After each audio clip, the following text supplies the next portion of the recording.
Merhaba arkadaşlar, yepyeni haberlerle karşınızdayız. Afra Saraçoğlu Etiler'de Beci adlı mekanda görüntülendi. Saraçoğlu çıkışta "Bu yıl çok güzel geçti. Yeni yılda da sağlıklı ve huzur diliyorum" dedi. Mekanın önünde bekleyen Rus hayranlarıyla fotoğraf çektiren oyuncu, fanların yoğun ilgisi için "Gerçekten çok fazla iyi ki varlar" diye konuştu.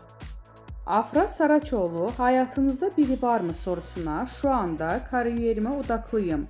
Başka söyleyebileceğim bir şey yok. Olacağı varsa olur. Hayırlısı" yanıtı da verdi.